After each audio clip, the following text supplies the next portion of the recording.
The afternoon of Saturday, June 14th, was exactly as Miss Marple had predicted.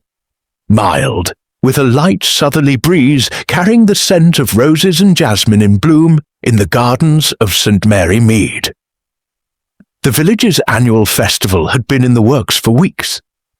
And now, under a crystal blue sky, the locals were settling in to enjoy what promised to be a memorable afternoon. In the vicarage grounds, tea tables were set with white lace tablecloths, and the village ladies had contributed their best cakes, fruit tarts, and cucumber sandwiches.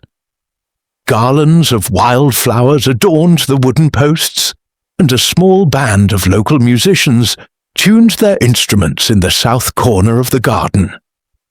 It was the kind of scene that had remained virtually unchanged for 30 years. Traditional, predictable, comforting. Miss Marple, seated beneath a lace parasol in a particularly comfortable garden chair, observed everything with her characteristic air of gentle nonchalance. Her hands, covered with cream-coloured cotton gloves, were meticulously working on a piece of knitting. A lavender woolen shawl, which she had modestly announced was for the upcoming charity collection. But her blue eyes, though ostensibly focused on the knitting needles, took in every detail of what was happening around her. At 78, Miss Marple had learned that the true art of observation consisted in appearing to be less observant. While others engaged in trivial conversations about the weather, the prices of vegetables at the market, or gossip about Mr. Weatherby's new governess, she noticed things, little things. Things that others overlooked with the ease of those who have never learned to truly look. For example, he noticed how Mr. Edward Hartley, the 52-year-old banker who had only settled at Thornfield Manor 3 months earlier, deliberately avoided eye contact with Mrs. Constance Harrington, the vicar's wife. He also noticed Mrs. Harrington's jaw clench whenever Mr. Hartley passed by her husband, Vicar Martin Harrington, who seemed completely oblivious to any tension, busy as he was serving fruit punch to Mrs. Pemberton. He also noticed the nervousness of Miss Charlotte Webb, the 23-year-old governess who lived at Mr. Hartley's house, the way her fingers constantly fidgeted with the lace of her handbag, and how her eyes furtively sought out Mr. James Fenton, the handsome village solicitor, who seemed deliberately engrossed in his conversation with Inspector Craddock, an occasional visitor to St. Mary Mead. And then, of course, there was the matter of the garden gate. Miss Marple couldn't quite remember when she had first noticed the gate. It was probably several years ago, when the previous owner of Thornfield Manor was still alive. It was a wrought iron gate, relatively small, painted a deep green that darkened with damp. It was set into the northern part of the stone wall that enclosed the property, separated from the village's main street only by a small access lane, which most of the locals considered a dead end, utterly uninteresting.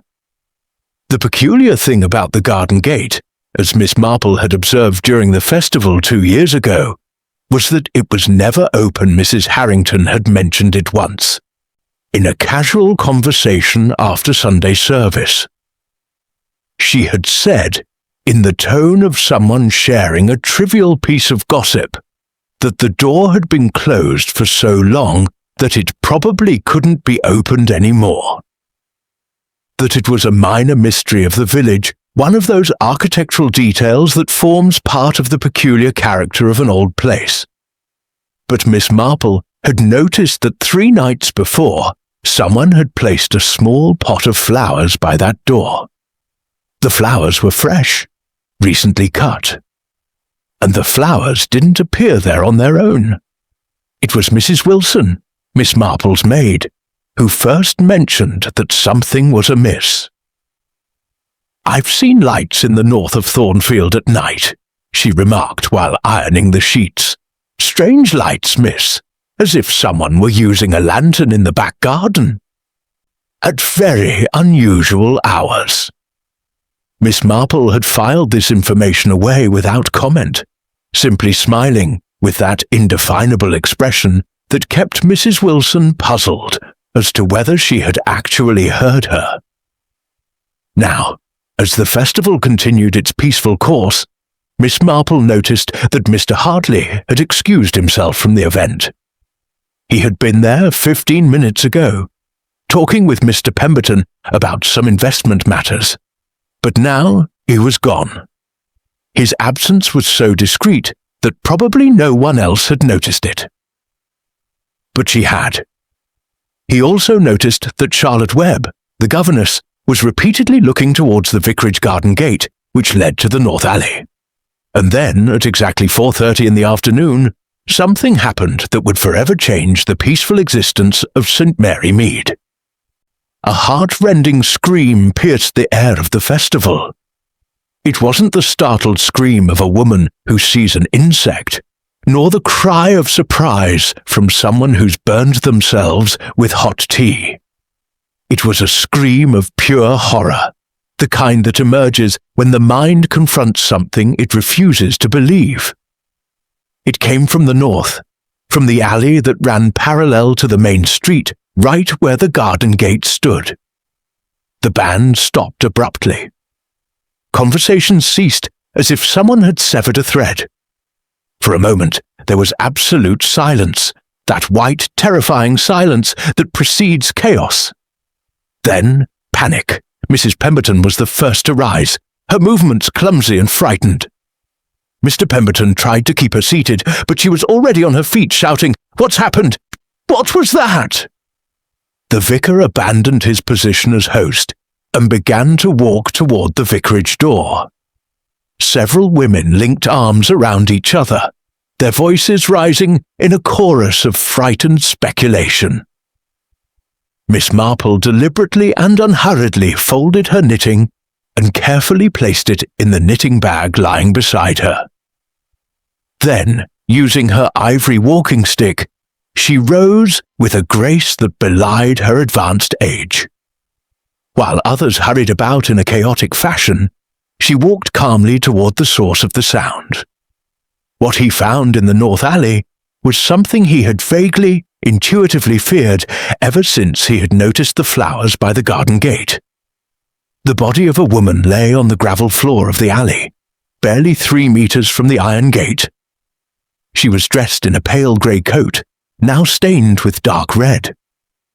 Her face was pale, her eyes open and glassy, staring at the cloudy sky with that still, permanent expression of someone who has only recently lost their sight. It was Mrs. Constance Harrington, the vicar's wife, and clearly she had been murdered. The village meeting room, located in the building adjacent to the church, had filled up within minutes. Although the police had technically asked everyone to remain at the vicarage pending individual questioning, news of Mrs. Harrington's death had spread like wildfire. Now, as Inspector Craddock oversaw the matter in the north alley with his men, the locals crowded into the room, their voices weaving a web of conjecture, unspoken accusations, and outlandish theories. Mrs. Pemberton sat in a high-backed chair, fanning herself with a lace handkerchief, even though the afternoon wasn't particularly hot. Beside her, Nurse Watkins offered her a glass of water with trembling hands. "It was certainly a passion," said Mrs. Pemberton, her eyes wide. "A real passion. We've all known for weeks that Constance and Edward Hartley, well, that there was something between them. The way they looked at each other when they thought no one was watching." "Passion?" Mrs. Hartwell's voice, the owner of the small village bookshop, cut through the hum of conversations. "My dear Constance Pemberton, passion doesn't kill. Money kills. Edward Hartley has just arrived in village with his air of mystery, his bank investments, his hints of great profits. And who is the main beneficiary of his will now that Constance has disappeared? Surely her husband, the vicar, and Hartley might have plans for her property or her fortune. It was blackmail, I'm sure of it. Mrs. Marple, sitting discreetly in the darkest corner of the drawing-room, by the window overlooking the vicarage garden, listened without apparently contributing. Her hands lay still in her lap, though her eyes moved from speaker to speaker with clockwork precision. Blackmail! Mr. Craddock Jr., who wasn't exactly a policeman but more of a nephew who occasionally visited the local police station, leaned forward in his seat. Do you think Hartley was blackmailing the vicar? Well, Mrs. Hartwell continued, gaining confidence with an audience, the vicar is a man of impeccable reputation.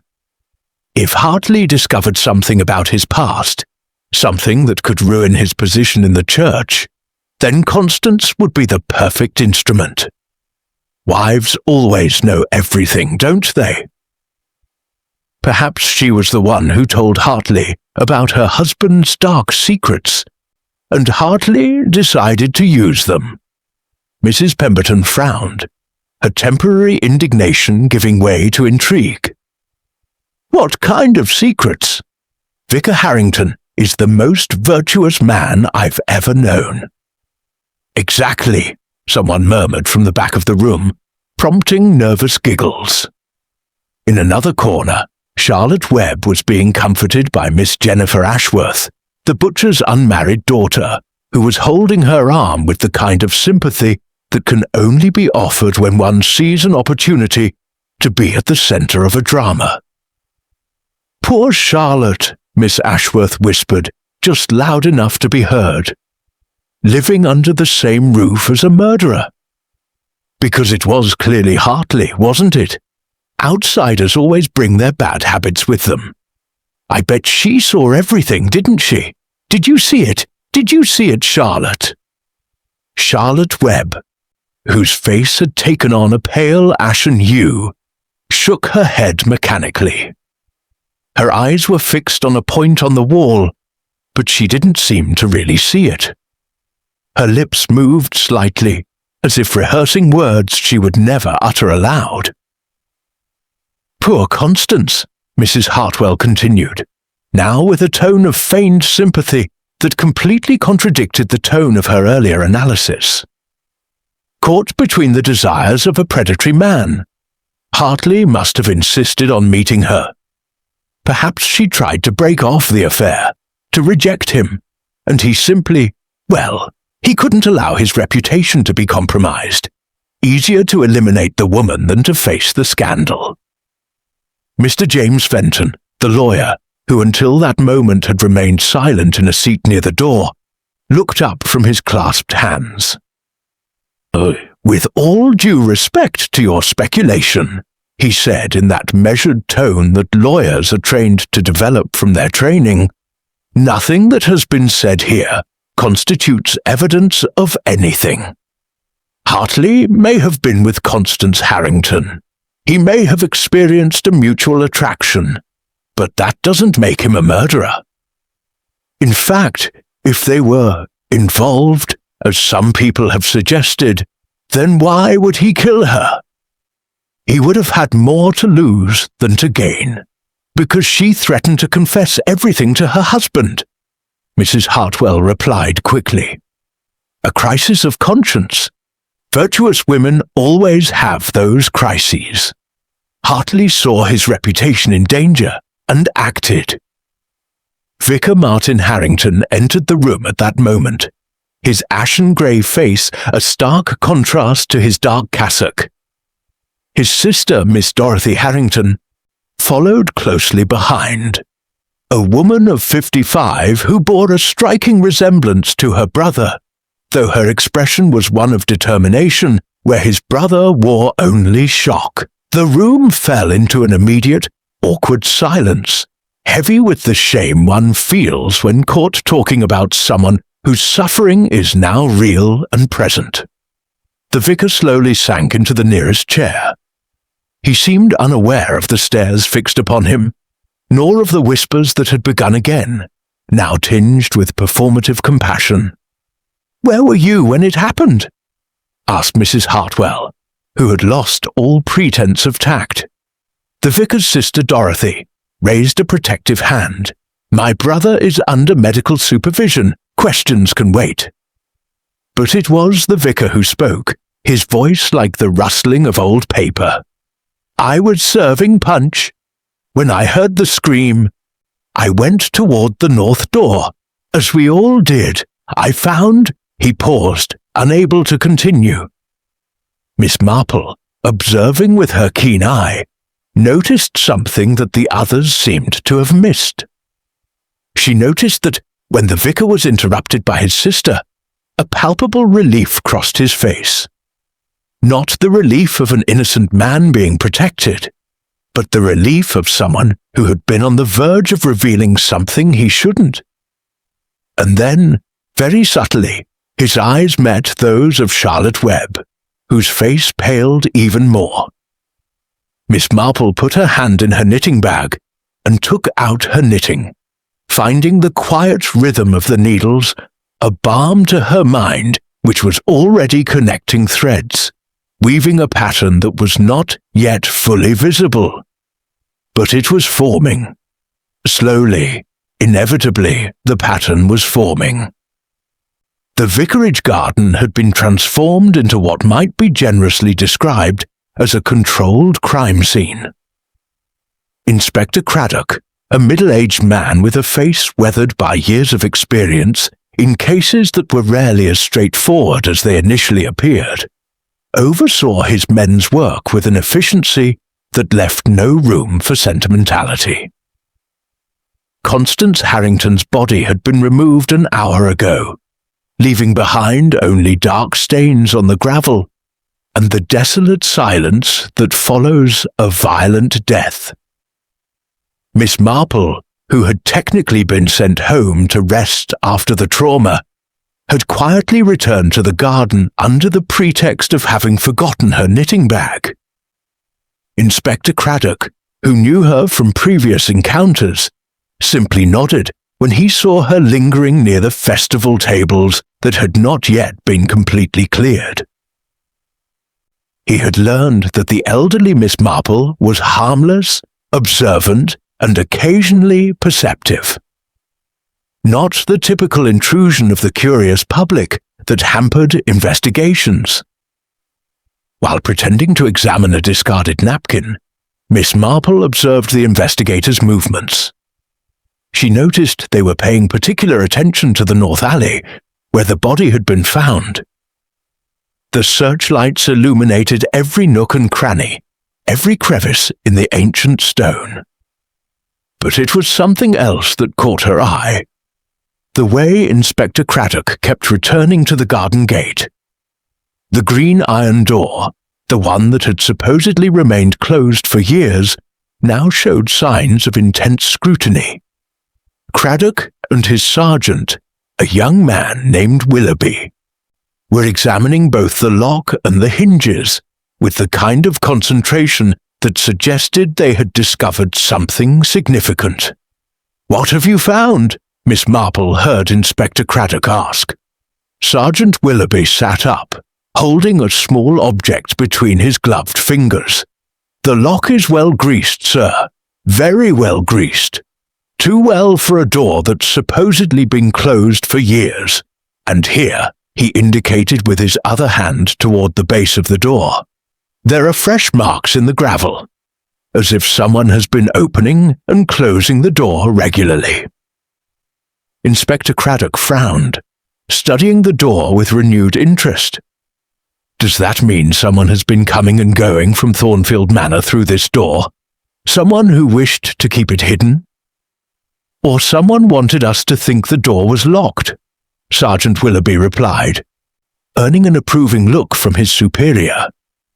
Miss Marple, who had witnessed this exchange while pretending to pick up a particularly elusive napkin from the floor, allowed a faint smile to curve her lips.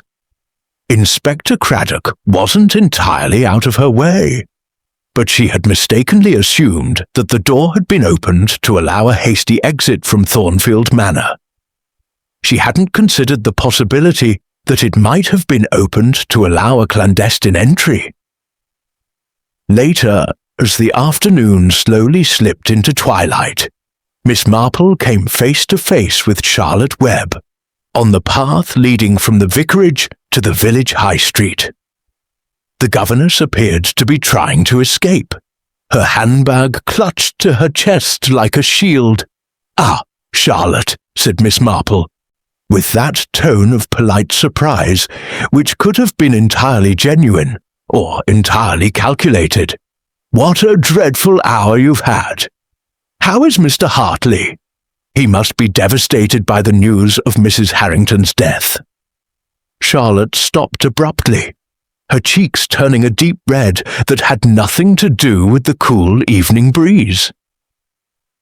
"I don't know what you're talking about, Miss Marple," he replied, but his voice was shaky, the words coming out too quickly, too defensively. "Oh, I just noticed that Mr. Hartley and Mrs. Harrington seemed, well, you know them, didn't they?" Miss Marple adjusted her knitting bag on her arm with deliberate slowness. "I've lived long enough to know that in a town like ours, such friendships seldom go unnoticed. Although naturally, most of them are quite innocent." Charlotte lowered her gaze, her fingers twisting the lace of her handbag. When she spoke again, her voice was barely a whisper. "Mr. Hartley is a kind man, polite. He's been very considerate to me, that's all. But the townspeople would do well not to create stories where there are none." "Certainly," Miss Marple agreed.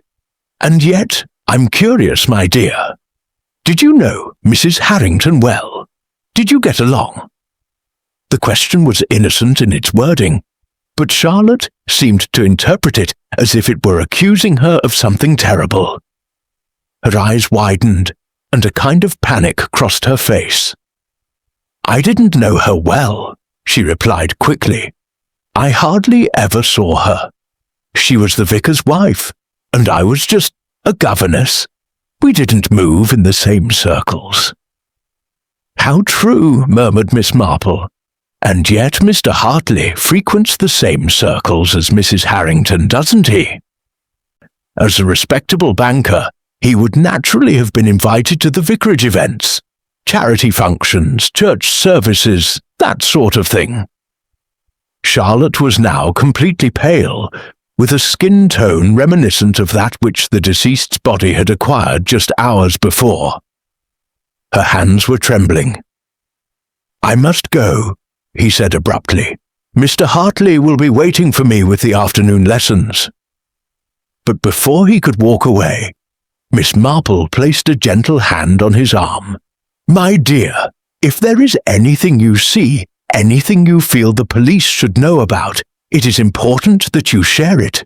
Especially," Miss Marple lowered her voice to a confidential whisper, "if that something concerns the movement of people through doors that were supposed to be locked." Charlotte stared at the old woman with an expression of utter shock and terror. For a moment, her lips parted as if she were about to speak, as if years of secrecy and guilt were about to erupt in confession. But then, with a sound that might have been a sob or merely a ragged exhalation, she wrenched herself free from Miss Marple's arm and almost ran into the lengthening shadows of the village. Miss Marple remained on the path, watching the young woman disappear into the distance. As she turned to continue her own way home, her eyes met those of Inspector Craddock, who had been observing the exchange from some distance. He greeted her with a nod. She returned it. There was no need for words. They both knew they had seen something important, something that didn't yet fit perfectly into the puzzle, but that would undoubtedly do so eventually. Edward Hartley's interrogation took place in the library of Thornfield Manor, a room with high ceilings and walls covered in books that seemed to belong more to the former owner than the current occupant. Inspector Craddock sat behind a solid mahogany desk, Sergeant Willoughby standing beside him with a notebook. Edward Hartley occupied a straight-backed chair opposite them, his expression controlled but not entirely unperturbed.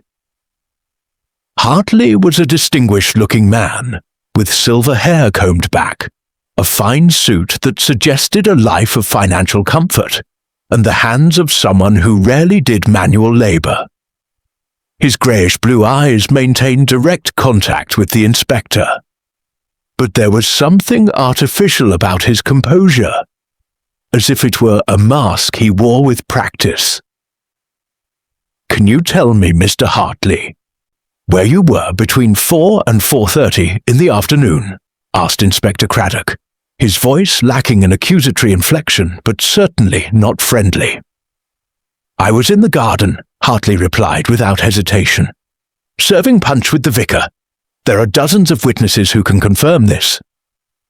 "And yet," Craddock continued, flipping through his notes, "4 people have informed us that you disappeared from the event approximately 15 minutes before the scream was heard. How do you explain this discrepancy?" Hartley's face hardened, almost imperceptibly. He blinked, a moment of micro-uncertainty that did not go unnoticed by the inspector. "I needed to use the toilet," he finally said.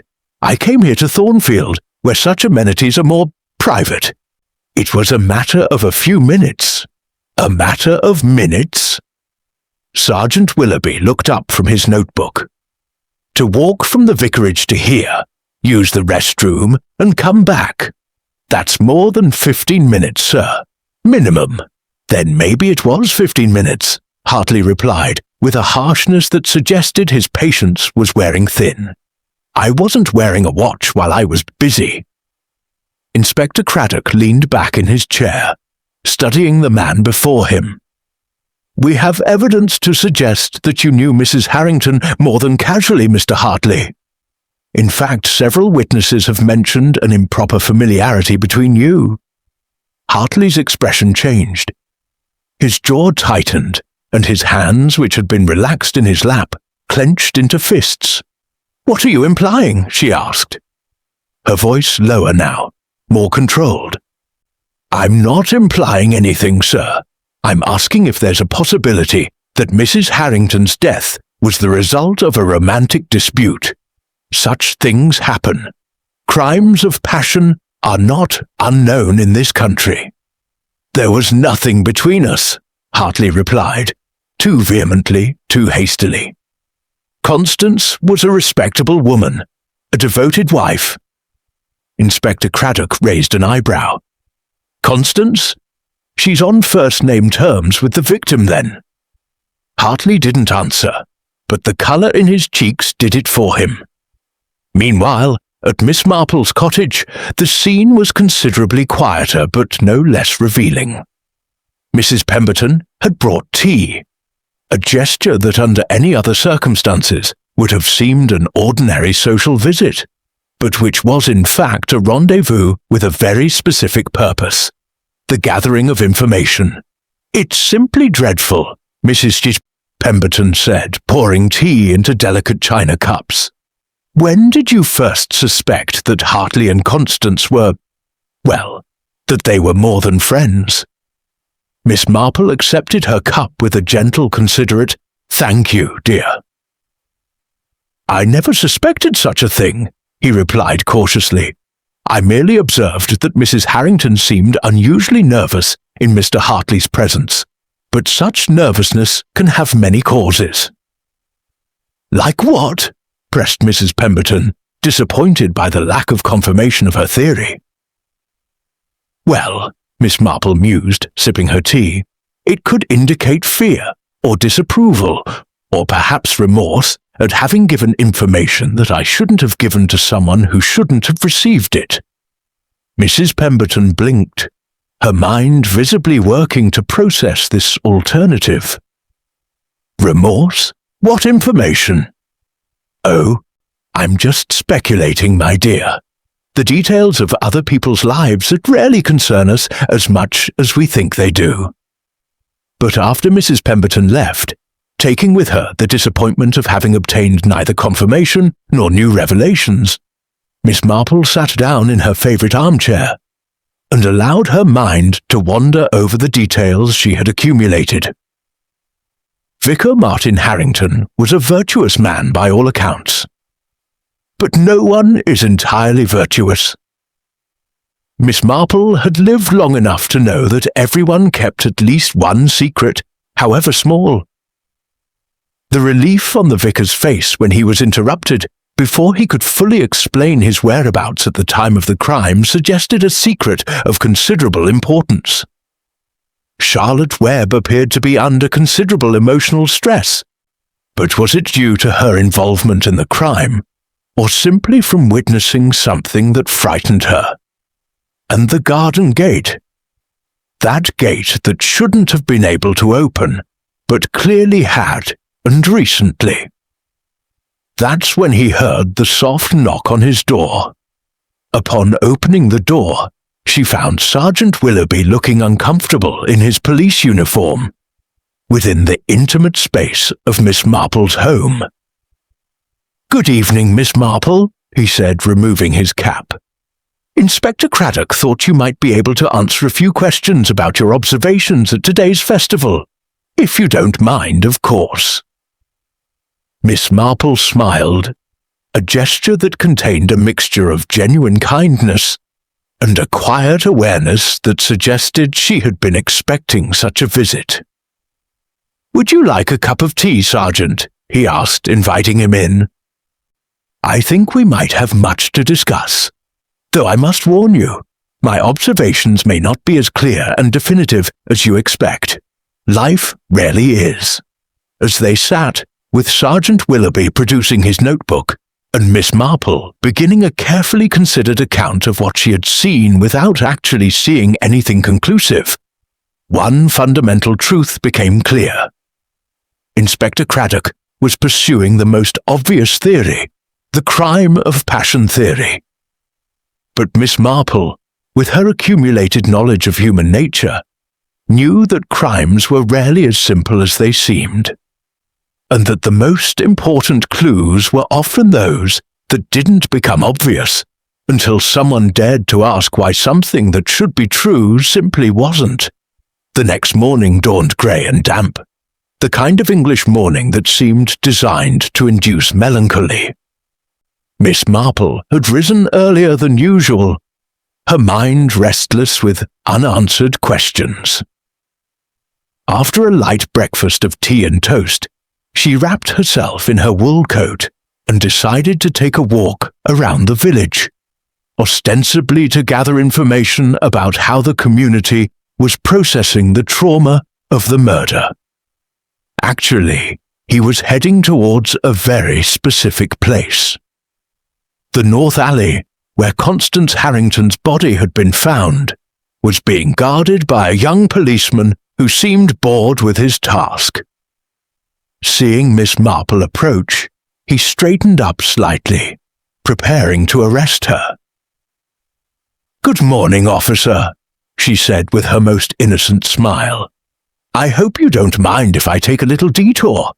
I just needed to see where it happened, you know. It helps to process these terrible things." The policeman, who had no explicit instructions to keep the elderly onlookers away, hesitated. Miss Marple continued walking with a calm confidence that suggested no objection would be raised, and indeed, the young man simply nodded his head in permission. Once inside the alley, Miss Marple moved slowly, her eyes taking in every detail. The dark stains were still visible on the gravel, though now there were marks of examination by researchers. The garden gate remained closed, but Miss Marple knew now that its lock worked perfectly. That's when something caught his attention. Something so small, so seemingly insignificant, that most researchers had probably ignored it or interpreted it as ordinary street litter. A button. It was partially buried in the gravel, about 6 inches from where the body had been lying. The button was mother of pearl, medium-sized, the type typically found on good quality coats. But what made it remarkable was not simply its presence, but its exact location and condition. Miss Marple bent down carefully, her walking stick resting on the ground for balance, and examined the button without touching it. She noticed that there was a small amount of fabric fibre still clinging to it, as if it had been pulled off recently and with some force, not through the ordinary corrosion of the years. Whose coat was that? Constance Harrington, as she remembered, had been wearing a pale grey coat. But that coat, when removed from the body, had been catalogued as evidence. Could this button have come from the killer's coat? Or perhaps from the coat of someone who had struggled with the victim moments before her death? She reached into her fabric bag and, without a second thought, pulled out a small white envelope she had brought precisely for this purpose. Carefully, using a small piece of paper from her other pocket, she slipped the button inside the envelope. It wasn't proper police procedure, she knew perfectly well, but Miss Marple had learned that sometimes the truth required unconventional methods. As he stood up, he noticed something else. On the jamb of the garden gate, right where it met the stone of the wall, there was a small white mark. It looked as if someone had recently scraped off paint, perhaps by opening the gate in a particular way. And then his gaze fell on the alley floor itself. There were two parallel lines barely visible in the gravel, as if something heavy had been dragged across it. The lines led from the garden gate to where the body had been. Miss Marple allowed herself a moment of reflection. If Constance Harrington had been murdered elsewhere, perhaps inside Thornfield Manor, through the garden gate, and her body dragged into the alley, then Inspector Craddock's theory completely fell apart. Hartley's alibi of being at the festival the whole time would be virtually impossible to refute if the crime had taken place on his property. But that would mean Hartley was more cunning than he seemed. That he had deliberately planned to place the body in a location where it would appear the crime had occurred. Or, Miss Marple thought as she carefully straightened up, someone else had been using the garden gate. Someone who needed the police to believe that the murderer had gone in and out through the iron gate. It was at that moment that he heard a familiar voice. "I see you're being particularly observant this morning, Miss Marple." She turned to find Inspector Craddock standing in the alleyway entrance. He didn't seem surprised to find her there, which suggested the young policeman had informed him of her presence. His expression was a careful balance of tolerance and curiosity. "Inspector," Miss Marple greeted calmly, the small white envelope containing the button discreetly tucked into her pocket. "Good morning. I was merely pondering the geography of crime, so to speak. A bad habit of old age, I'm afraid. The desire to understand how things happen." "And what has he understood?" asked the inspector, walking slowly around the alley, his own eyes scanning the ground. "There's simply more to it than meets the eye," Miss Marple replied carefully. "The body was found here in the alley, where anyone passing by could have seen it. But a murderer committing a crime of passion in the heat of the moment wouldn't take the time to drag his victim through a narrow doorway. It would be unwise. It would be complicated." Inspector Craddock stopped, looking at the old woman with renewed interest. "He's suggesting that the crime didn't happen at this location," he observed. "I am suggesting that it is worth considering the possibility," Miss Marple replied, "especially since certain details do not seem to fit together as perfectly as they might." "What details?" asked the inspector, his tone now sharper, more focused. But Miss Marple simply smiled, That enigmatic gesture she had perfected over the years. "Oh, just musings, Inspector. Nothing I can offer you as evidence, but perhaps, if you were to consider that the killer wasn't acting out of passion but for some other entirely different motive, the pieces might fall into place differently." Inspector Craddock watched her for a long moment, his eyes assessing, searching. Then slowly, he nodded. "We will continue our investigations," he said finally. "Thank you, Miss Marple. Your observations are always interesting." As she walked away from the alley, Miss Marple let her hand rest briefly on the pocket containing the mother-of-pearl button. Such a small clue, so easily overlooked. But in her experience, it was the small details that most often revealed the truth. And this truth, she felt with growing certainty, was far more complicated and far darker than Inspector Craddock was prepared to understand. Dr. Deerfoot Meadows' office was located in a terraced house on the main street of St. Mary Mead, and it was there that Miss Marple went after their encounter in the alley. Not to seek medical advice, her health was, considering her advanced age, remarkably robust, but because Dr. Meadows was a man who knew secrets. Doctors always do. Miss Marple greeted the doctor when she was announced by her nurse. "What a pleasant surprise! Is there anything troubling you?" "Nothing physical, dear doctor," she replied, sitting down in the chair he had offered.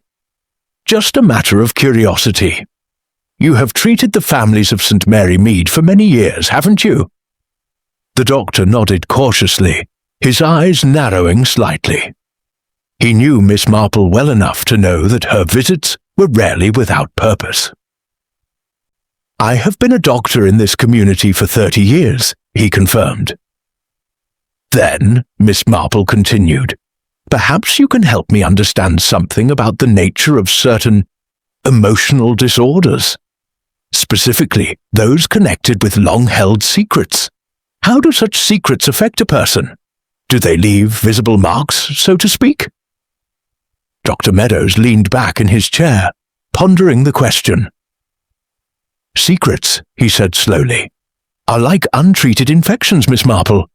They begin small, almost imperceptible, but in time they contaminate everything. They can cause insomnia, poor digestion, erratic behavior. Some people age prematurely under the weight of keeping something hidden. Others develop a hardness, a coldness in their social interactions, as if the secret itself had hardened them. What if that secret involved more than one person? What if it was shared? Then we'd have an unhealthy relationship," the doctor replied. "A conspiracy, so to speak, that would create a power dynamic between those involved. Someone would have more to lose than someone else. That would create tension." Miss Marple rose after a few more minutes of carefully wandering conversation. The doctor accompanied her to the door, but before he left, she turned around one last time. "One more question, if you please. Have you recently treated the vicar, Martin Harrington, for any nervous ailment?" Dr. Meadows hesitated, obviously conflicted between patient confidentiality and his apparent desire to help Miss Marple. "About 3 weeks ago," he finally said, "he came to see me with what he described as insomnia, caused by anxiety. He seemed like a man under considerable emotional stress. But the details of our consultation, naturally, must remain confidential." "Naturally," Miss Marple agreed. "Thank you, Doctor. It has been very enlightening." While Miss Marple was gathering information through more subtle channels, Inspector Craddock was taking a more direct approach. He was in the study at Thornfield Manor, again questioning Edward Hartley, but this time with a different line of inquiry. "I've been reviewing your financial records," the inspector said, holding up a folder of papers. "It seems you're in rather precarious position, Mr. Hartley. Your investments aren't performing well. In fact, you're losing a considerable amount of money." Hartley paled, but maintained his composure. "That's a private matter, Inspector, and perfectly legal." "Perhaps," Craddock conceded. "But what intrigues me is that Mrs. Harrington had recently inherited a considerable sum from her aunt, and according to our research, you were inquiring about her finances through, let's say, informal contacts. Were you considering borrowing money from her, Mr. Hartley?" "No," Hartley replied stiffly. "Or perhaps he hoped she would convince her husband to invest in his companies." "I said no, Inspector. Now I believe I must insist that this conversation be completed without my lawyer present." Meanwhile, at the vicar's house, Inspector Craddock had left Sergeant Willoughby to question Martin Harrington's sister, Dorothy. The woman was visibly tense, her hands twisting a handkerchief in her lap. "Your brother has been under considerable stress lately," the sergeant observed. "Do you know why?" Dorothy looked towards the closed door, as if she feared that her brother could hear from the next room. "My brother is a man devoted to his faith," she said carefully. "Sometimes the weight of the expectations others placed on him overwhelmed him." "What kind of expectations?" Dorothy hesitated, her lips pressed tightly together. "Is there anything about Mrs. Harrington's death that I should know?" Willoughby pressed. "No," Dorothy replied too quickly.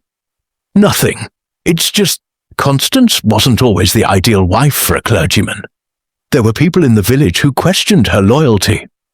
"What kind of people? Her husband?" Dorothy did not answer, which was answer enough. When Miss Marple finally met Charlotte Webb again, it was by chance, or so it seemed, outside Mrs. Hartwell's shop.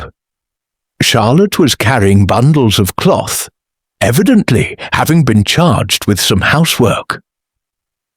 "Oh, Charlotte," said Miss Marple, as if the encounter were entirely unexpected. "How good to see you! You look as though you've been under considerable stress. How is Mr. Hartley? Has he been questioned extensively?" Charlotte dropped one of her packages, her hands trembling. "The police," he murmured, "have been asking questions about his finances. It seems he's not in as strong a financial position as we all thought." Miss Marple picked up the fallen package with a deliberation that suggested she already knew perfectly well where it was located. "Money," he mused. "It's always about money, isn't it? The darkest secrets are connected with money or love, often with both. Tell me, Charlotte, when you say Mr. Hartley was considerate, with whom exactly was he considerate? With Mrs. Harrington?" Charlotte looked up, her eyes shining with unshed tears. "It wasn't," she whispered. "It wasn't what everyone thinks. Mr. Hartley and Mrs. Harrington. There was an arrangement, an understanding. Mrs. Harrington was helping him with his investments, funneling money through her own accounts to make it look like his businesses were doing better than they actually were. It was illegal, I know, but he was blackmailing her," Miss Marple finished gently, "with threats to reveal the fraud to her husband." Charlotte nodded miserably. "And what was between you and Mr. Hartley, my dear?" The tears finally flowed, silent and bitter. "Nothing. Everything. He promised that once I had enough money, we would leave together. That we would leave St. Mary Mead, that we would be free. But then Constance began to resist. She said she couldn't afford to go on. That her conscience couldn't bear it any longer. And he just flew into a rage I'd never seen him in before." Miss Marple returned the package to Charlotte with a gesture of genuine tenderness. "My dear," he said gently, "I think it's time you spoke to the police Completely, all your secrets, because I'm beginning to see clearly that this crime wasn't committed out of blind passion, but something far more dangerous. The need to maintain a secret that had begun to unravel. The night of the second day after the murder was when the second event shook St. Mary Mead. It wasn't another crime, at least not in the traditional sense, but something that could be considered almost equally dramatic. A confession that no one had anticipated.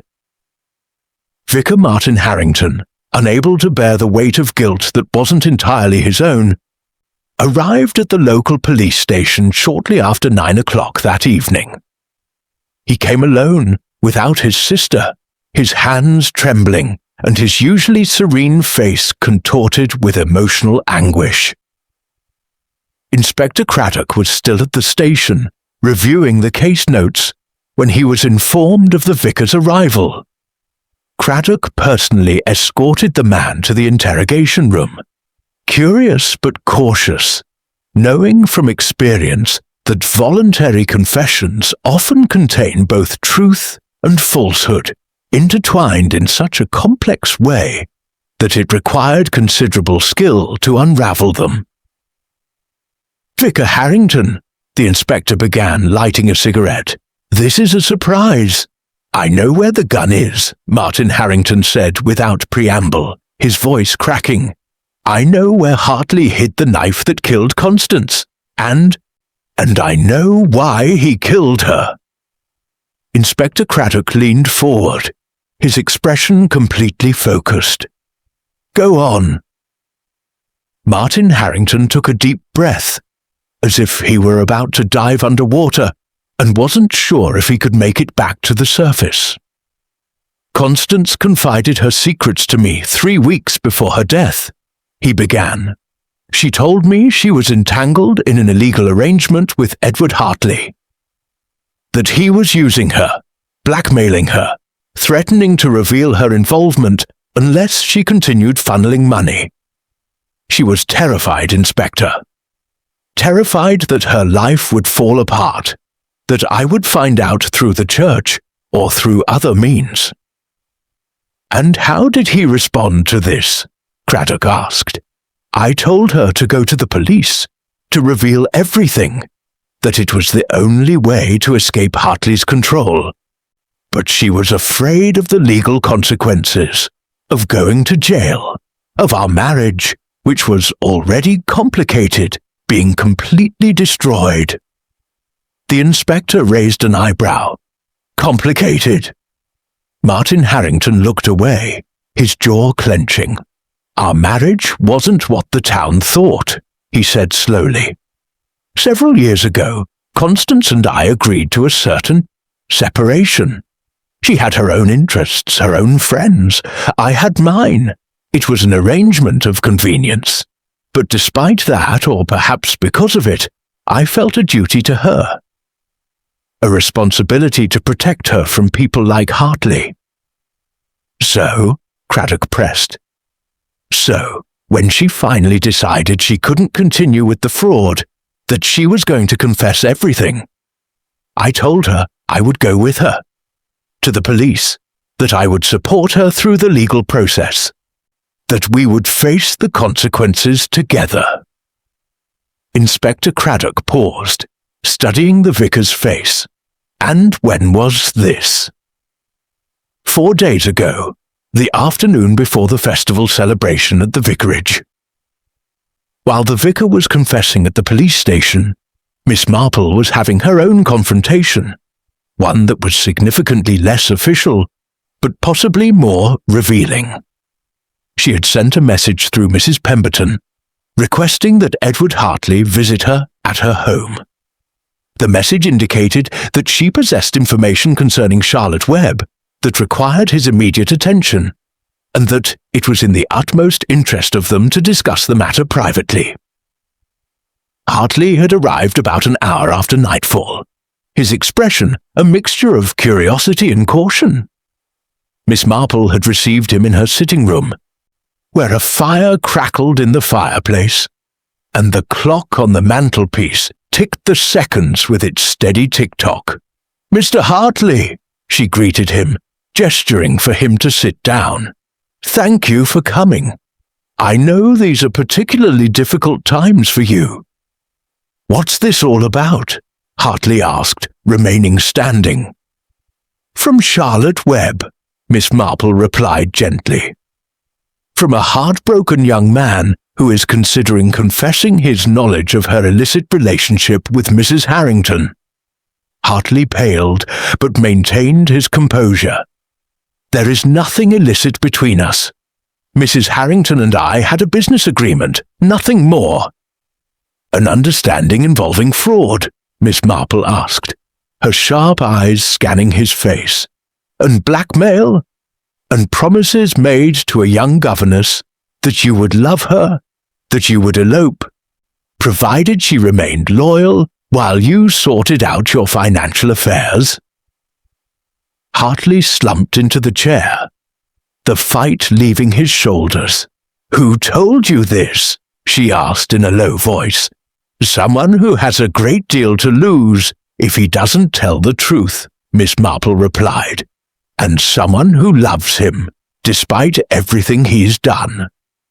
Now, Mr. Hartley, I have a question for you, and I recommend you think carefully before you answer. Did you kill Constance Harrington?" Hartley closed his eyes. His jaw moved, as if he were chewing on words he refused to utter. "Yes," he finally said, "but not in the way you think." An hour later, when Inspector Craddock arrived at Miss Marple's house after being summoned by her, he found Edward Hartley waiting for him, seemingly at peace with his fate. "Has he confessed?" Craddock asked, surprised to find the prime suspect so willingly cooperative. "Partly," replied Miss Marple, "but I believe there is more to this story than even he fully understands. Let me explain what I have deduced, Inspector, for I am quite certain that the crime that took place at St. Mary Mead was not quite what either of us has been imagining." Craddock sat down, his expression indicating that he would be willing to listen. "Constance Harrington was murdered," Miss Marple began, "not chiefly by Hartley, but because she knew something about someone else.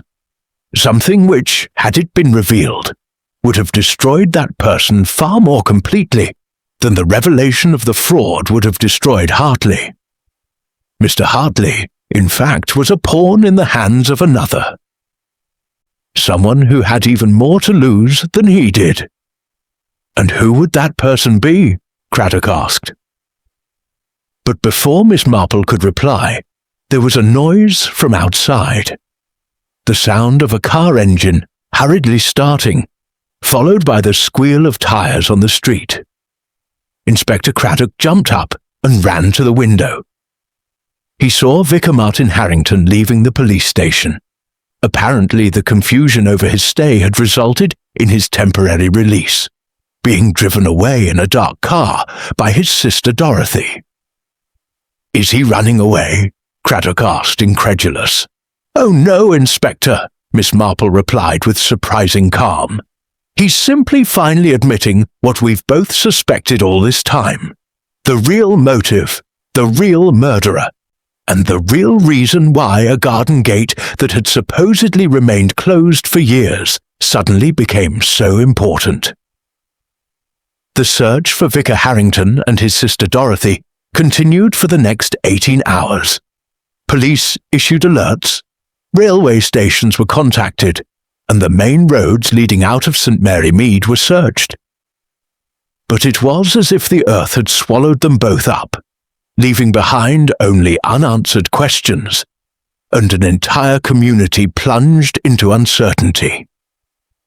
Inspector Craddock was visibly frustrated when he visited Miss Marple for the second time, this time on the afternoon of the third day after Constance Harrington's murder. His hair was dishevelled, his eyes red from lack of sleep, and his patience evidently exhausted.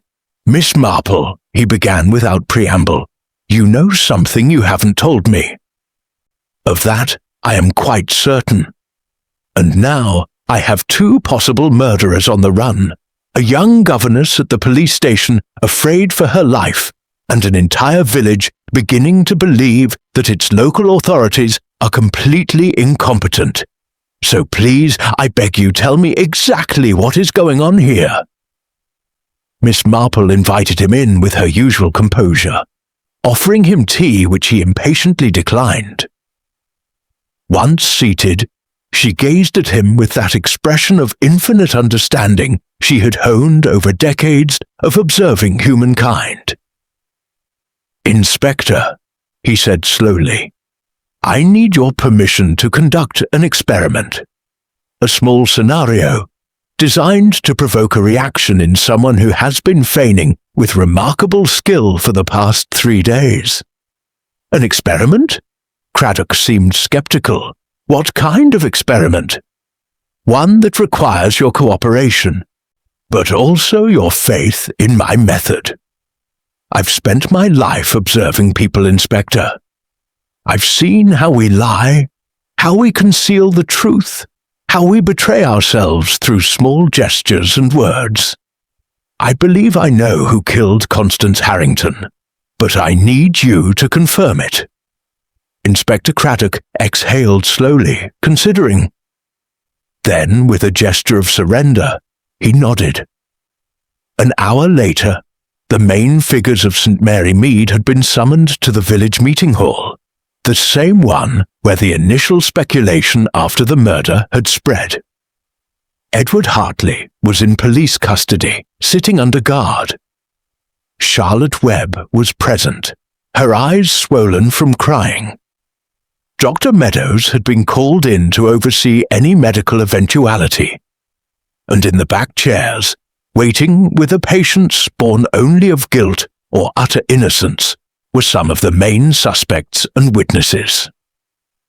Miss Marple entered slowly, leaning on her walking stick, her expression more serious than many had seen her before.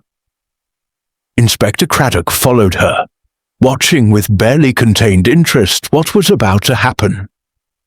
"My dear friends," Miss Marple began, her voice clear despite her age, "I have asked that we meet because I believe it is time that the whole truth about Constance Harrington's death was told. Not a part truth, not a half confession, but the absolute truth." There was nervous movement in the room. Edward Hartley straightened up, his eyes alert. Mrs. Pemberton fanned herself. Dr. Meadows simply observed, his expression professional and inscrutable. "Let me begin," Miss Marple continued, "with what we know.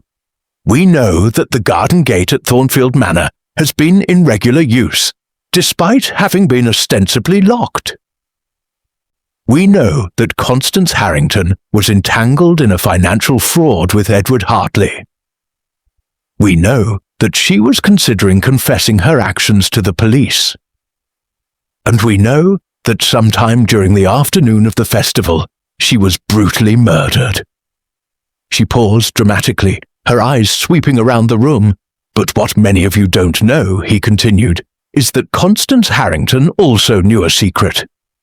A secret so devastating, so capable of destroying respectable lives, that someone was willing to kill her to keep it hidden. That secret had nothing to do with money, Inspector. It had to do with identity, with the true nature of a certain relationship that was supposed to remain hidden." Now, the tension in the room was almost palpable. Dr. Meadows shifted uncomfortably in his seat. Edward Hartley looked at Inspector Craddock with an expression of genuine confusion. "You see," Miss Marple continued, "several years ago, Vicar Martin Harrington and his wife Constance made a mutual agreement. An agreement that allowed each of them to live their lives in a certain way. But that agreement was always fragile, always threatened by the potential for exposure.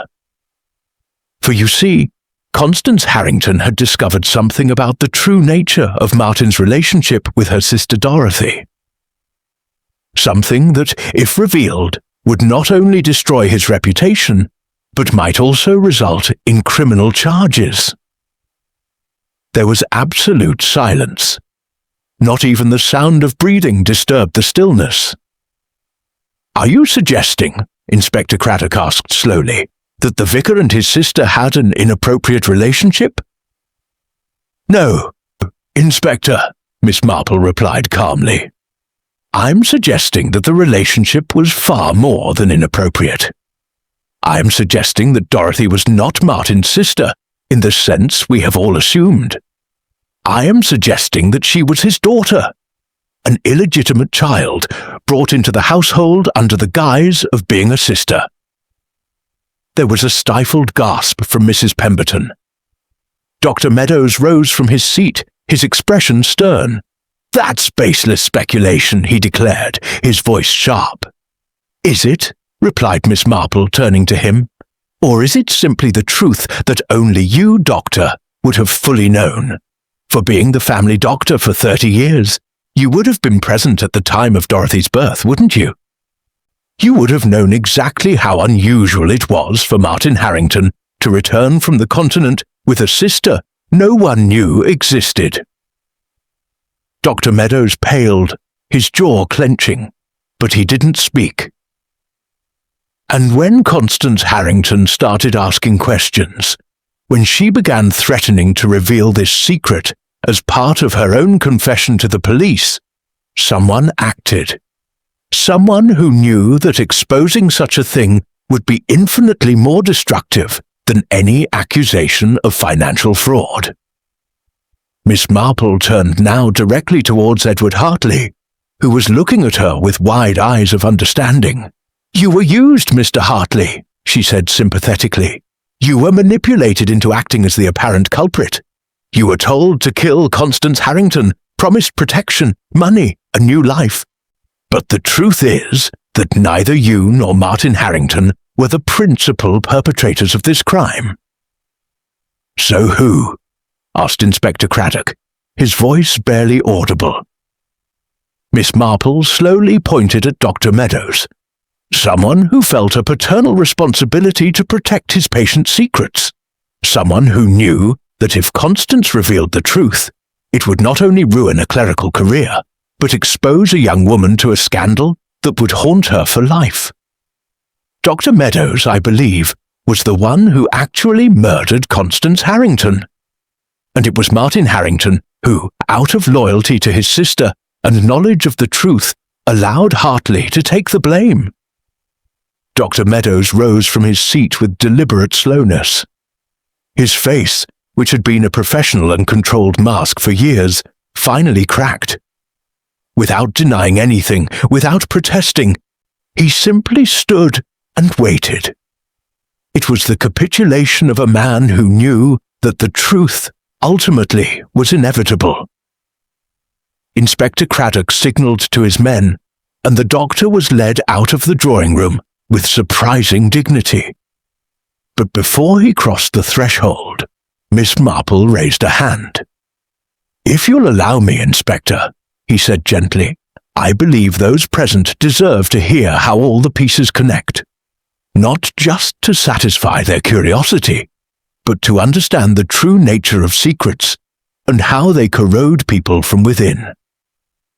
Craddock, still surprised at how quickly his case had been solved, nodded. "Come in, Miss Marple." The old woman rose slowly, using her cane for support, and walked to the front of the room. All eyes were on her, the undivided attention of a community about to learn truths it would have preferred to ignore. "Let me begin with the button," she said, taking out the small white envelope she had kept in her bag for days. She opened it carefully, revealing the mother-of-pearl button to the light. This button was knocked off during a fight. Specifically, during a fight between Constance Harrington and someone she didn't expect to find in the back garden of Thornfield Manor on the day of the festival. He placed the button on the table that had been brought in for that purpose. You will recall that Edward Hartley disappeared briefly during the festival, supposedly to use the toilet. But the truth is, he was summoned. Dr. Meadows, who as a respected physician would not have aroused suspicion, went to the festival and discreetly asked Hartley to accompany him through the garden gate to Thornfield Manor. The doctor knew of the existence of that gate because, 30 years earlier, when Martin Harrington returned from the continent with his sister Dorothy, he had overseen the births and medical records of the family. She paused, allowing the information to sink in. Dr. Meadows had kept Dorothy's secret for 3 decades. He had helped maintain the fiction that she was a sister, not an illegitimate daughter.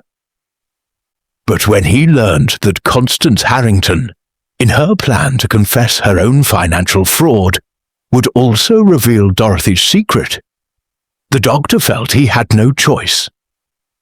He felt he must act to protect the young woman whom, in a sense, he had watched grow up. Mrs. Pemberton was sobbing silently in her seat. Charlotte Webb stared blankly into space, seemingly in shock. Once at Thornfield Manor, Miss Marple continued, the doctor conspired with Hartley. He told him that Constance was threatening revelations that would ruin him, that she had discovered his blackmail methods, and was prepared to expose him publicly. Hartley, who was under the doctor's emotional control through the hope that he would protect him from exposure, agreed to confront Constance. The doctor knew that if Hartley was present, any suspicion of guilt would fall on him. He pointed towards where Edward Hartley was being guarded.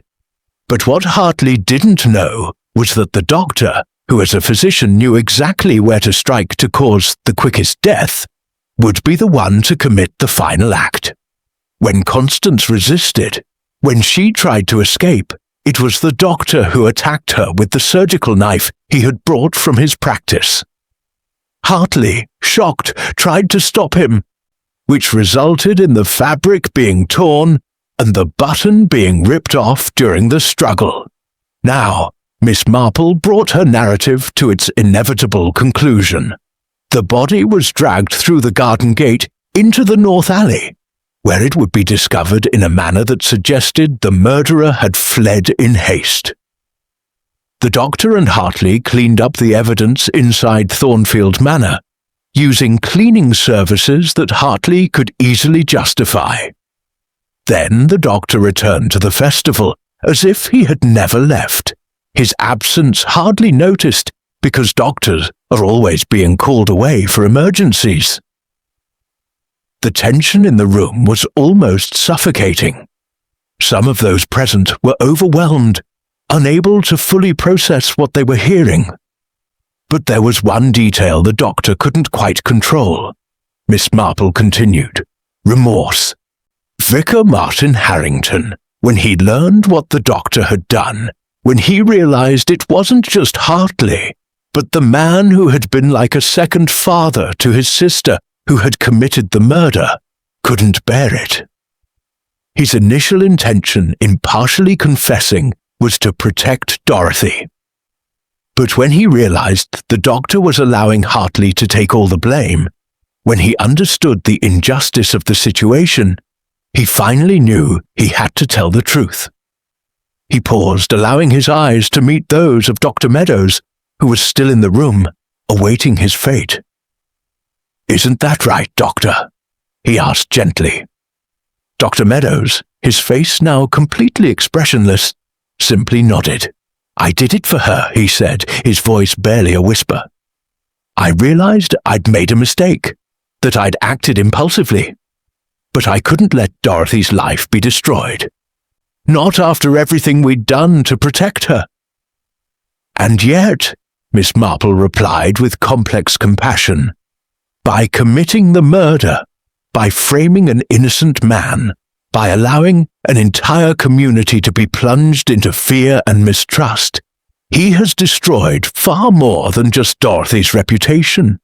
He has destroyed the lives of multiple people who had nothing to do with the secret he sought to protect." He turned to Inspector Craddock. "The evidence, Inspector, is in the doctor's office. The knife, cleaned but still present, with micro traces of blood on the handle that will match the victim. The tool marks on the garden gate that will match medical instruments. And in his personal notebook, if you examine it carefully, you will find entries about his inner conflict, his motivations, his remorse. Charlotte Webb, who had remained silent throughout the revelation, finally spoke. "So, Mr. Hartley." Her voice was weak and broken. "Mr. Hartley was an actor in a tragedy he didn't write," Miss Marple replied gently. "He was manipulated, used and betrayed by someone he trusted. That doesn't exonerate him from his part in the financial fraud or his initial complicity in the murder, but it paints him in very different terms from the predatory criminal many assumed him to be." As the inspector led Dr. Meadows out of the room, Miss Marple stood at the front of the room, her hands resting on her walking stick, her eyes reflecting the weight of the truth she had revealed and the intricacies of the human heart she had unravelled once more. A week after the revelation in the meeting room, St. Mary Mead had settled into a kind of enforced peace. The shops remained open, church services continued, and the town gossips carried on with their daily routines as if nothing had fundamentally changed. But something had shifted imperceptibly, so that only those who were truly observant could detect it. Dr. Meadows had been formally arrested and was awaiting trial in the county jail. His medical practice had been shut down, his patients referred to other doctors, his 30 years of service to the community effectively erased by an act of violence committed in a moment of moral desperation. Some in town murmured sympathy for him, though those murmurs were reserved for private conversations.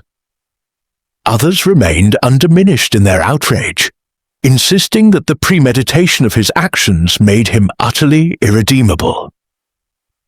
Edward Hartley had been released from custody, though he would still face charges of financial fraud and complicity in murder. His legal future was uncertain, pending a court's assessment of the degree to which he had been manipulated versus the degree to which he had acted knowingly. Thornfield Manor was being prepared for sale, and it was rumoured that Hartley was considering emigrating to America once his legal affairs in England were settled. Charlotte Webb had ceased being a governess at Thornfield, though she now worked for Mrs. Pemberton, who had apparently developed a sympathy for the young woman who had been involved with a man guilty of fraud. Vicar Martin Harrington and his sister Dorothy had finally been found in a coastal village in Devon, where they were living in a small guest house under assumed names.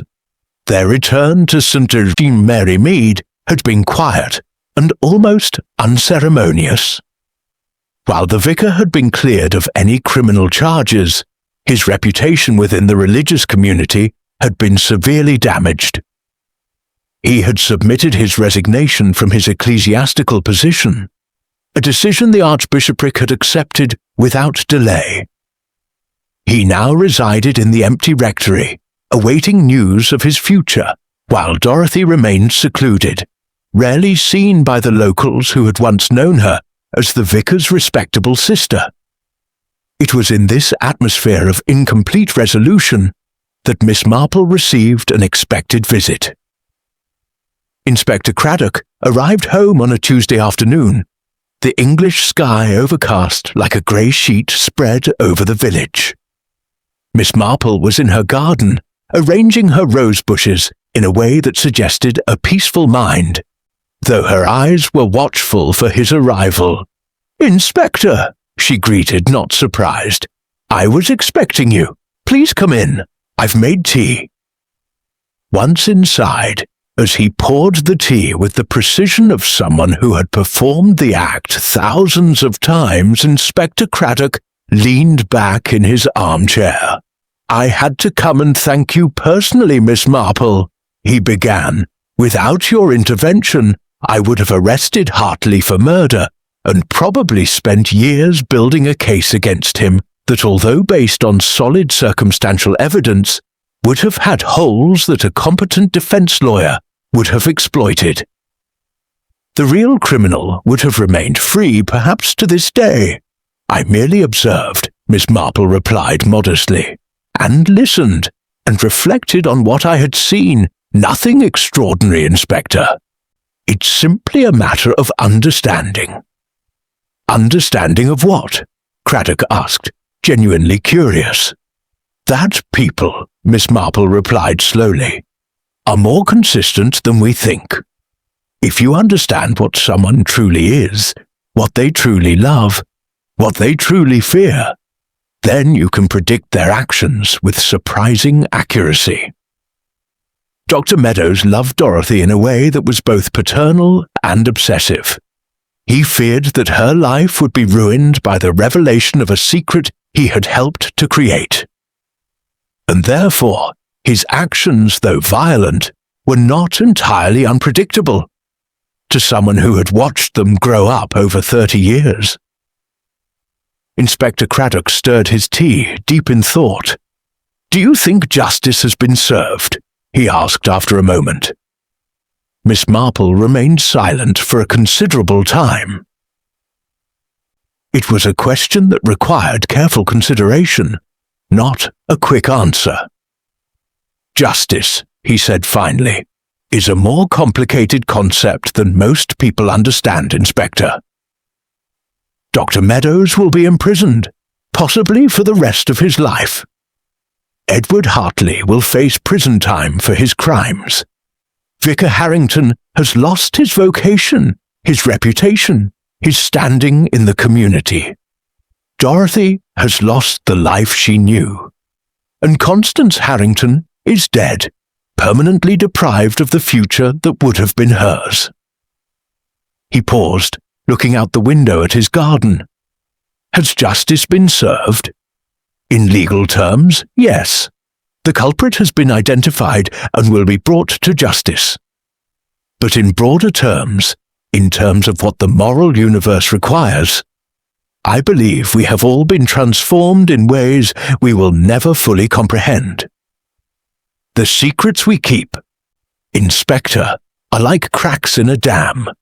Eventually, the water seeps through, flooding everything around us."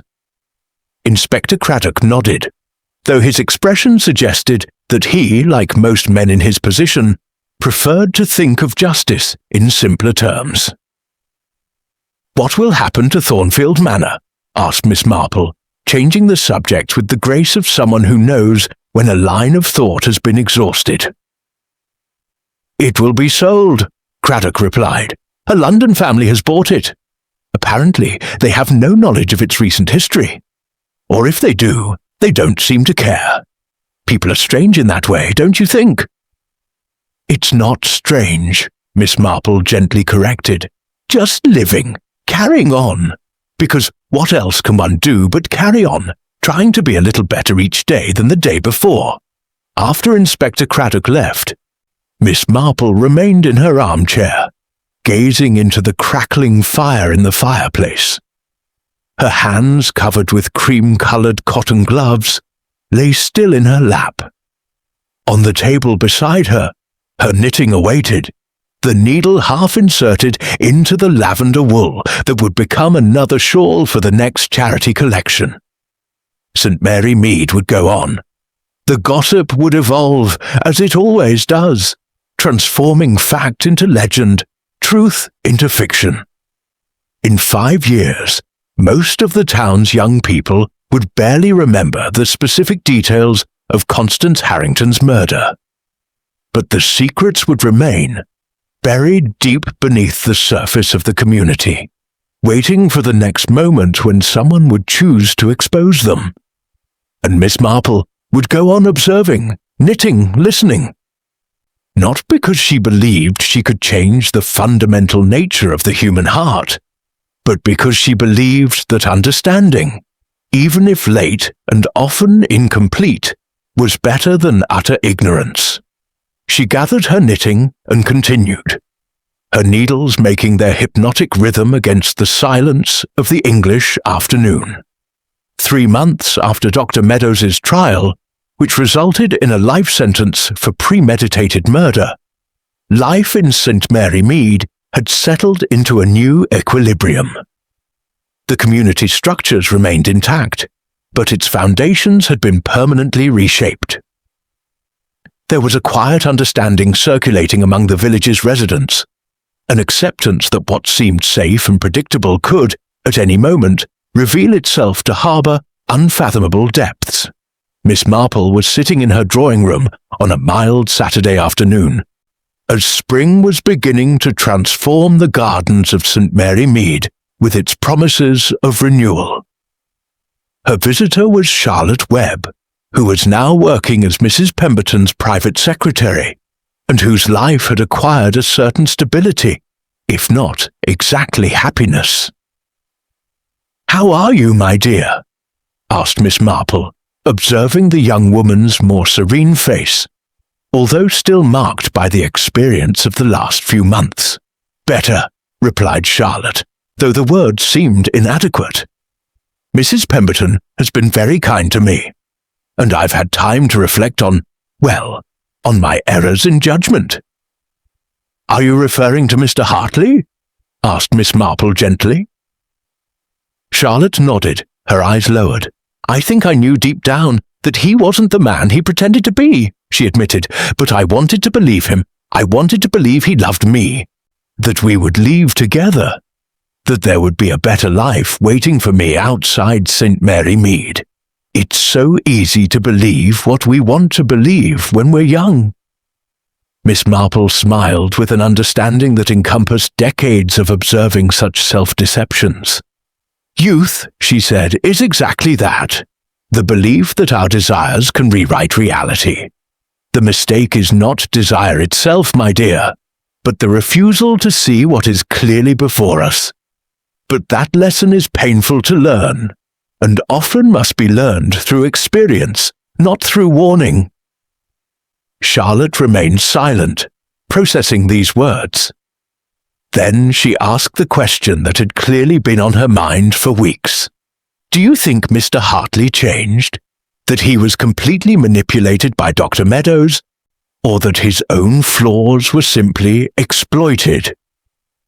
This was a question Miss Marple had considered carefully ever since the whole truth had come out. It wasn't a question with a simple answer, but it was a question that demanded an honest one. "I believe," he said slowly, "that Mr. Hartley is a man who desperately wanted to escape his own limitations. That his complicity in the financial fraud stemmed from a fundamental weakness of character, not from intrinsic malice. But that weakness made him vulnerable to Dr. Meadows's manipulation. In a sense, he was the perfect tool because he was a man who could convince himself of almost anything if it meant his own problems could be solved." He paused, looking out the window at the blooming garden. "However," he continued, "that doesn't absolve him of responsibility. He participated in a murder, even if only indirectly. He allowed an innocent person to take the blame. These are choices he makes, consciously or unconsciously. And now he must live with the consequences of those choices." After Charlotte left, Miss Marple made herself a cup of tea and allowed herself a rare treat. An afternoon entirely free of scheduled activities. She sat in her favourite armchair, the cup resting on the arm of the chair, and let her thoughts wander. What intrigued her about the Constance Harrington case wasn't simply the murder itself. It was how secrets hold within them the seeds of their own revelation. Constance had discovered Dorothy's secret. Dr. Meadows had committed murder to protect that secret. Vicar Harrington, unable to bear the injustice, had talked. And finally, all the secrets had come to light, only to be replaced by new secrets, new lies, new bargaining with the truth. Because that was what people did. Miss Marple thought. They constantly negotiated with the truth. They turned facts into narratives they could stand by. They rewrote the past in ways that allowed them to continue living with some measure of self-respect. Dr. Meadows, of course, could no longer do that. In his prison cell, he would be forced to confront exactly who he was. A man who had allowed sentimentality to cloud his moral judgment, who had committed murder based on assumptions about what was best for someone else, who had caused the suffering of countless lives. Would he regret it? Probably. But his regret came too late to change anything. Justice, in its purest form, is simply the recognition that actions have consequences. A week later, Miss Marple received a less expected but no less significant visit. Vicar Harrington came to her door, still wearing his cassock, even though he no longer had the right to do so. He seemed to have aged a decade in the last 3 months, as if the knowledge of her secrets had literally drained the life from his body. "Miss Marple," he began, his voice gruff, "I have come to thank you." "Thank me?" she asked, genuinely surprised. "For revealing your family's secrets to the entire community. For bringing the truth to light," Martin Harrington replied with unexpected intensity. "I lived with that lie for 30 years, protecting Dorothy, protecting myself, allowing Dr. Meadows to continue his manipulation. The truth was devastating, but at least now I can live without the constant corrosiveness of secrecy." He stood there, watching the old woman. "I knew it was you who really knew," he continued. "It wasn't the physical evidence or the interrogations. It was your understanding of human nature. You saw what Dr. Meadows was protecting because he's spent his life studying exactly how people destroy themselves in the name of love." Miss Marple did not deny this. She simply observed him with those blue eyes that seemed to hold the wisdom of ages. "What will he do now?" he asked.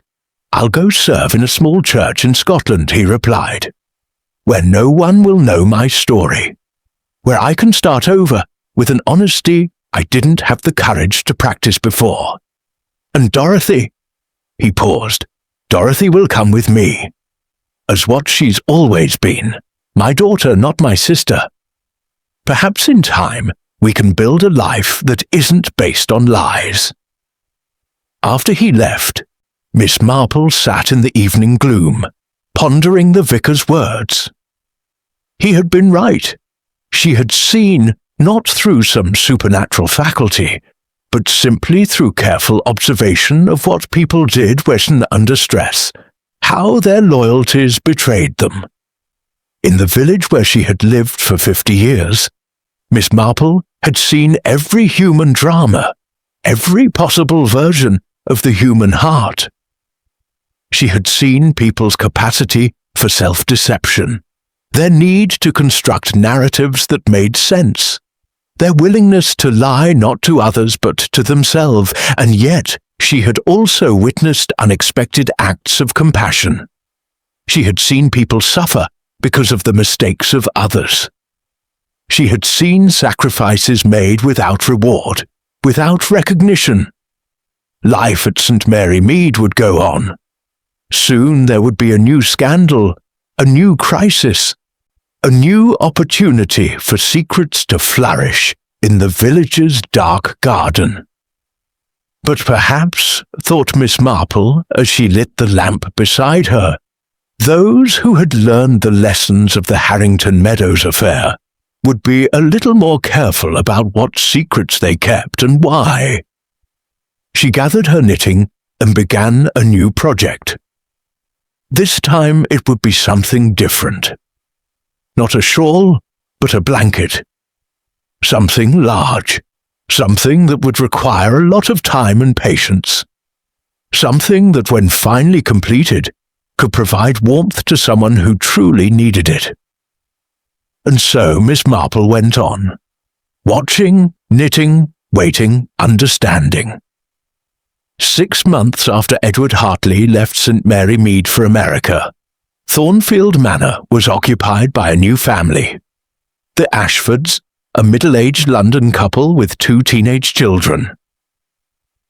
They brought with them the energy of people who had no history with the village, who were unaware of the sordid details of what had happened within those ancient stone walls. Miss Marple met Mrs. Ashford about a month after her arrival. She was an efficient, well-educated, yet practical woman, the kind who organizes charity gardens and takes a genuine interest in the social fabric of her new home. She came to visit under the pretext of obtaining recommendations for local gardeners, but she was clearly curious about the village that was now her home. "The house is beautiful," Mrs. Ashford remarked, taking a sip of tea, "though it has a few peculiar features. A locked gate in the north wall, for instance. My husband asked the solicitor about it, but apparently it's been locked for so long that no one remembers what it was for." Miss Marple smiled, her hands never stopping her knitting. "Ah, the garden gate," she said softly. "Yes, it has remained closed for many years, or at least that was the general consensus." "General consensus?" asked Mrs. Ashford, intrigued by Miss Marple's tone. "Does that mean it wasn't really so closed-minded?" "It means," Miss Marple replied, "that sometimes things that seem impossible to open are simply a matter of knowing exactly where to press. And sometimes the reason people can't open them is because they don't really want to know what's behind them." Mrs. Ashford frowned, considering these cryptographic words. "Is there something behind the door?" he asked. "Something I should know about?" "Only what has always been behind every closed door, my dear," Miss Marple replied. "Secrets, choices, the consequences of both." After Mrs. Ashford left, apparently without gaining the clarity she had hoped for, Miss Marple rose slowly from her seat. Although her joints protested, as they always did, she walked slowly toward her garden. It was an autumn afternoon, the kind of afternoon in England that seems specially designed for contemplative melancholy. The leaves were turning to shades of gold and scarlet, and the breeze carried the scent of damp earth and soil, preparing for winter. He walked leisurely toward the street that ran parallel to Thornfield Manor. The northern alley, where Constance Harrington's body had been discovered, now looked completely ordinary. The investigators were gone.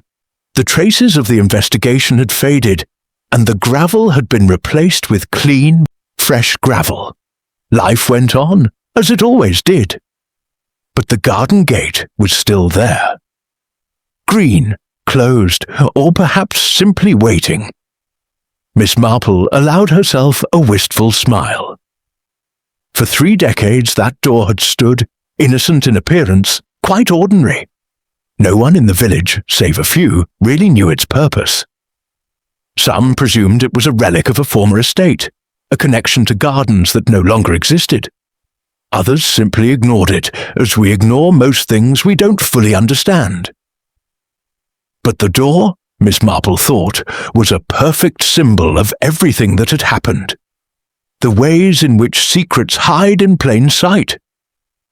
The ways in which people can live alongside mysteries for years without ever questioning them. The ways in which a supposedly locked door can, in fact, be open to those who know where to press. He turned to go back home, but not without one last look at the green door. Suddenly, he had a vision.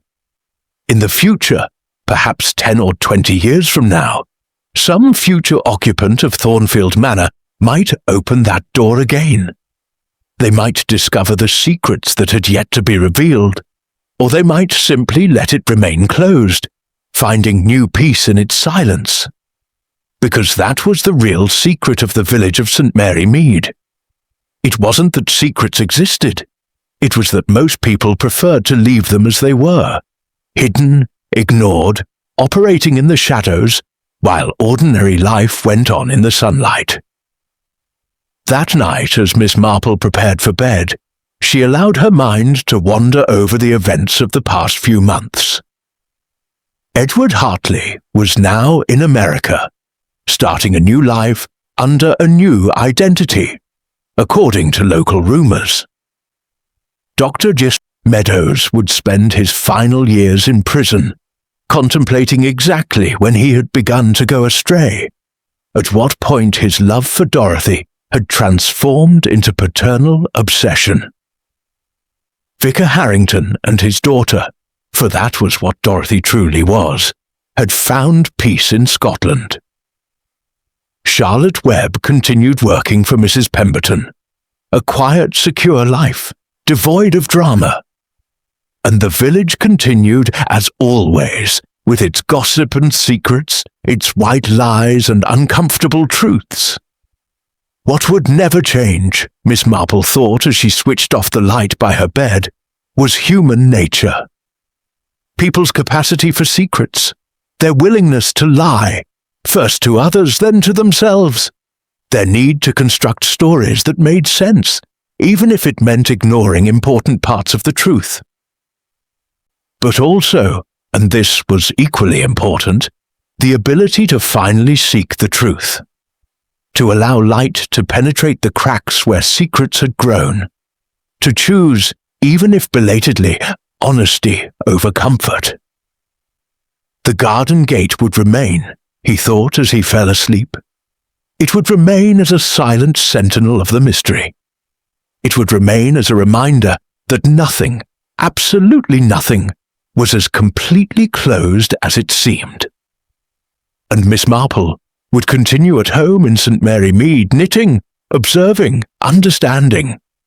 For that was her calling, not to solve mysteries definitively, but to help others see what was always right in front of them, simply waiting to be recognized. In the gardens around the village, the autumn flowers were slowly withering. At Thornfield Manor, the new family slept, not quite sure where they were. And on the north wall, the garden gate remained closed, but not tightly. It was simply waiting for the moment when someone curious enough and brave enough would finally decide to open it. But for now, in the quiet night of St. Mary Mead, it was enough that it remained simply as it was, a door that opened for no one. 2 years had passed since Dr. Meadows's trial, since that afternoon when the final truth had been revealed in the St. Mary Mead meeting room. Time, that great healer that humanity always invokes but rarely fully understands, had done its work. It hadn't erased the scandal. Nothing truly erases such memories in a small town. But it had transformed it into a story. A local legend that grew more elaborate and less accurate with each retelling. Miss Marple was in her garden, where she spent most of her afternoons now. Her 80 years had begun to show in ways she could no longer entirely ignore. Stiffer joints, tired eyes, and fatigue that came earlier in the day. But her mind, that tool she had used for decades to unravel the mysteries of the human heart, remained as sharp as a surgeon's knife. The blanket she had begun weaving 2 years ago was now complete. It was a deep blue, dotted with cream-colored patterns, a creation of infinite patience. She had finished it the night before, and now it rested folded carefully on her lap as she sat in her favorite armchair in the shade of the flowering wisteria. An unexpected visit heralded the afternoon. Charlotte Webb, now completely transformed into the woman she had promised herself to be, if only she had had the courage to believe in herself. She no longer worked for Mrs. Pemberton. She was now the executive secretary to a respectable businessman in the neighbouring town, travelled occasionally to London for business conferences, and had just bought a small house of her own on the outskirts of St. Mary Mead. "Miss Marple," Charlotte greeted, kissing her on both cheeks with the familiarity that only comes from shared upbringing. "I've brought news. Several pieces, in fact." "News?" asked Miss Marple, noticing the twinkle in the young woman's eye. "Sit down, my dear. Tell me all about it." Charlotte sat down, her hands moving with a confidence that Miss Marple remembered seeing gradually grow over the past 2 years. "First," he began, "I received a letter from Edward Hartley.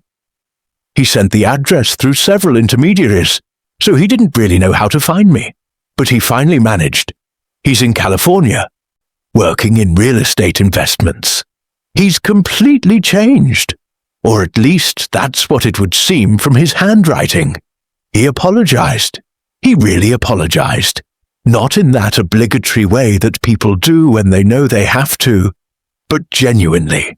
"And how did that make you feel?" asked Miss Marple, though she seemed to already know the answer based on Charlotte's expression. "Free," Charlotte replied simply, "as if I could finally stop blaming myself for being blind to who I really was. As if the act of his apology were also an act of my own forgiveness." Miss Marple smiled, nodding with an understanding that encompassed years of observing how people healed themselves. "And the other news?" he asked. "Vicar Harrington," Charlotte continued, "has published a book, a meditation on forgiveness, redemption, and how we live with the consequences of our actions. He doesn't specifically mention what happened here, but it's clear the whole book is a reflection on those events. I've read excerpts. It's quite moving." "What has happened to Dorothy?" asked Miss Marple. "Apparently," Charlotte replied, "she's studying to be a counselor.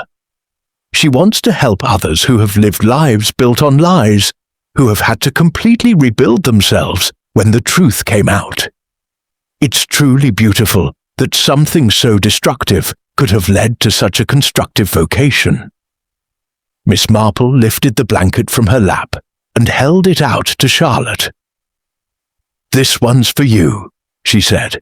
"I've been weaving it for 2 years, thinking of all of you, of how people rebuild themselves after devastation, of how even the most terrible mistakes can become catalysts for genuine growth."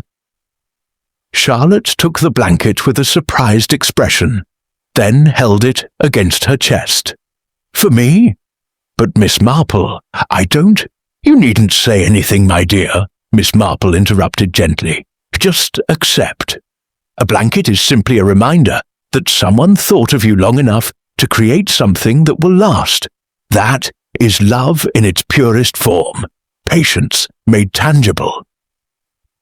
After Charlotte left, carrying the neatly folded blanket in her arms, Miss Marple remained in the garden as the afternoon gradually turned into evening.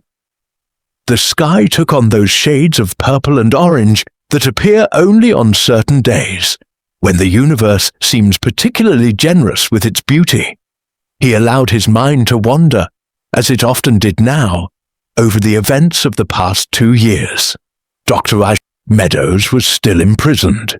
His body aged, but his soul seemingly more or less at peace after finally fully accepting the consequences of his actions. Inspector Craddock had been promoted to captain, widely praised for solving a case that had baffled more experienced investigators. Edward Hartley was attempting to live a new life, if not exactly redeemed, at least on the path to authenticity. But the real novel of it all, Miss Marple thought, was how the truth had acted like a purifying fire. It had burned away the lies that had poisoned St. Mary Mead for 30 years. It had forced people to confront their inner shadows. And from that destruction, somehow, growth had sprung. The garden gate remained at Thornfield Manor, now owned by a third family, this time a university professor and his wife, who apparently found the idea of a closed door with an unknown history romantic. No one had opened it again. Probably no one ever would. But simply by being there, by being a physical reminder of how secrets could be hidden in plain sight, it had immeasurable value. Miss Marple rose slowly from her armchair, feeling the weight of her years, but also the lightness of someone who has finally laid aside burdens she has carried for a long time. She walked into her house, where her knitting needles awaited. She had decided to begin a new project, something smaller this time, more intimate. A scarf for someone who would need it soon. Because that was what life was, she thought, as she made herself a cup of tea before resuming her work. It was simply about carrying on. Carrying on observing. Carrying on understanding. Carrying on creating things that brought warmth to others. And at St. Mary Mead, in the years to come, there would be other secrets, other crimes, other opportunities for the truth to play its slowly revealing part. But for now, on this quiet night, Miss Marple could allow herself to believe that she had done her part. That she had seen something others could not see. That she had understood something others could not comprehend. And that, for a woman who had spent her life observing from the sidelines, was more than enough. Her needles glimmered in the lamplight as she began again, the hypnotic rhythm of her creation a soundtrack to her own quiet life. Somewhere, someone would wrap themselves in what she had knitted and find warmth. Somewhere, a truth that had been hidden would still be waiting for its moment of revelation. But for now, there was simply work to be done, patterns to follow, and the infinite patience that comes from truly understanding that life, after all, is nothing but one pattern after another, each one carefully woven into the grand tapestry of human existence.